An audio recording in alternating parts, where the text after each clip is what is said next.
भारत में लगभग पोल्ट्री का सेक्टर 1 लाख करोड़ का है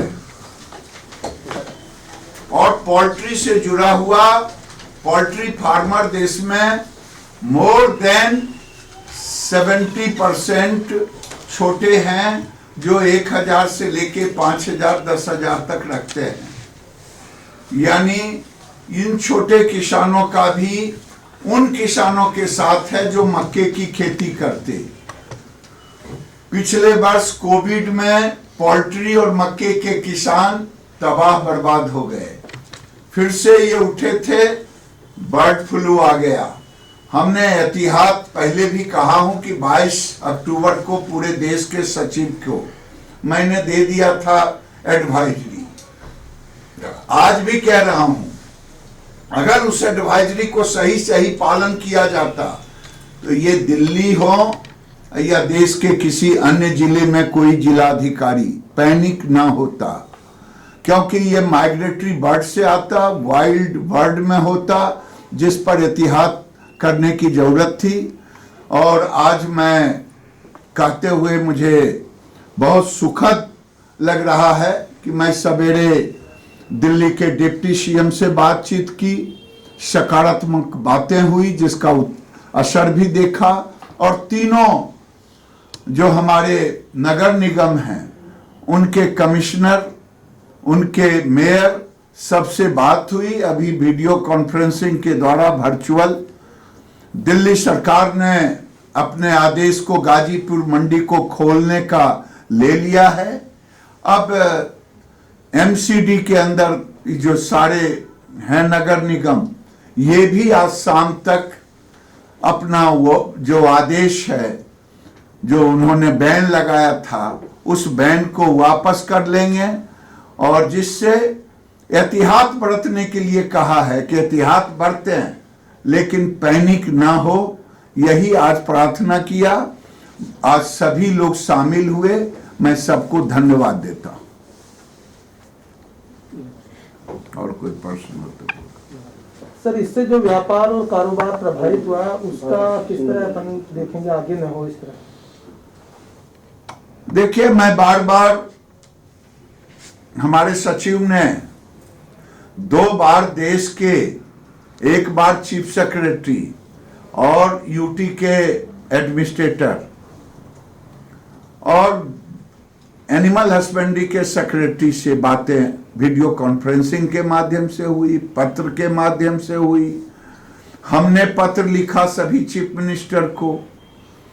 मैं उम्मीद करता हूं आज दिल्ली का मैसेज पूरे देश में जाएगा, तो अब इसका एहतियात अगर पहले से करें तो ये पैनिक नहीं होगा। भारत की सरकार, हम जिसको कहते हैं, अपने माध्यम से केवल एडवाइजरी नहीं दिया, कंट्रोल रूम रहता है, वेबसाइट पर है। अगर सबको पालन करेंगे तो कोई पैनिक नहीं होगा। पैनिक नहीं होगा तो मक्के का किसान और पोल्ट्री के किसान को नुकसान नहीं होगा। सर, प्रधानमंत्री जी ने चिंता भी जाहिर की है, लेकिन बहुत सारे जलाशय हैं, चिड़ियाघर है, मुर्गी पालन सेक्टर है, वहाँ बहुत सारे ऐसे लोग हैं जिनको अभी जागरूकता की जरूरत है। ये राज्य सरकार इस काम में लगे, जागरूकता पैदा करे। मैं यही कहूंगा, सबको गाइडलाइन दिया गया है और वाइल्ड के लिए भी गाइडलाइन है, कॉमर्शियल बर्ड के लिए भी गाइडलाइन है। 5 हमारे रीजनल लैब हैं, उन रीजनल लैब के बाद रेफरेंस लैब के रूप में भोपाल में है। फाइनल उनसे जो आता है वही फाइनल होता है। सर, एक जो 17 की जो बैठक हुई थी सेक्रेटरी सर की, उसमें ये आपकी तरफ से एडवाइस किया गया था राज्यों को कि जहाँ जहाँ भी बैन लगाया गया है, अब उसको नए सिरे से उस पर आप विचार करें। आपको लगता है कि दिल्ली सरकार के इस पुनर्विचार के फैसले के बाद देश के दूसरे हिस्सों में जहाँ जहाँ ट्रेड पर रोक लगी है, उस पर भी नए सिरे से विचार होना चाहिए? मैं आपके माध्यम से, पहले भी मैंने पूरे आज दिल्ली सरकार सहित तीनों मेयर को धन्यवाद देता और देश के तमाम राज्यों के सचिव, मंत्री, सबसे आग्रह करता हूं कि इसको पैनिक ना होने दें, एहतियात बरतें, तो इस पर कोई खास असर नहीं पड़ेगा। So do you think that Delhi government has taken premature decision to lock down Gazipur Mandi, which is the biggest mandi in northern India? अब देखिए, मैं कोई राजनीतिक चर्चा नहीं करूंगा, हो तो गया प्रीमेच्योर। अगर थोड़ी सी पहले से एडवाइजरी के अनुसार काम हुआ होता, रिपोर्ट आ जाता, तब हम होता, तो शायद इतना हंगामा नहीं होता। लेकिन फिर भी मैं दिल्ली की सरकार को धन्यवाद देता हूं कि उन्होंने पुनर्विचार किया। तीनों मेयर को धन्यवाद देता हूं। So किसान अब खुश होंगे कि अब हमको राहत की सांस है। बिल्कुल, किसानों को मैं देश के तमाम राज्यों से आग्रह कर रहा हूं कि लोग पैनिक ना करें। अभी कल परसों मेरे पास आए थे पंजाब के किसान, उन्होंने कहा मेरा कश्मीर में माल नहीं जा रहा है, जबकि पंजाब में कोविड नहीं के बराबर है, हमारे पास में नहीं है कोविड। हम लोगों ने कोऑर्डिनेट किया। आज आपके माध्यम से पूरे देश के सरकार को कहता हूं कि पैनिक ना हो। जिला अधिकारी अपने अपने ढंग से इसे ना पैनिक करें, बल्कि गाइडलाइन के अनुसार करें।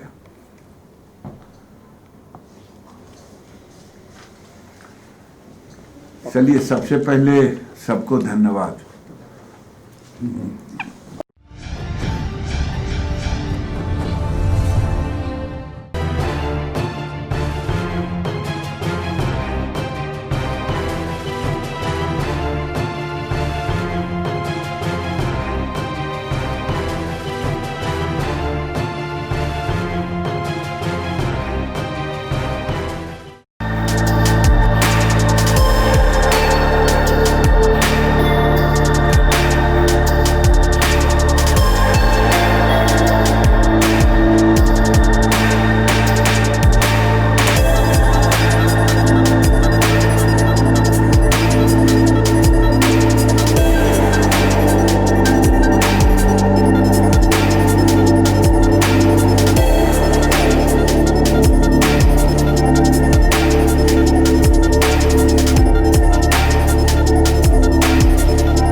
Download Tarang online radio app from Google Play Store.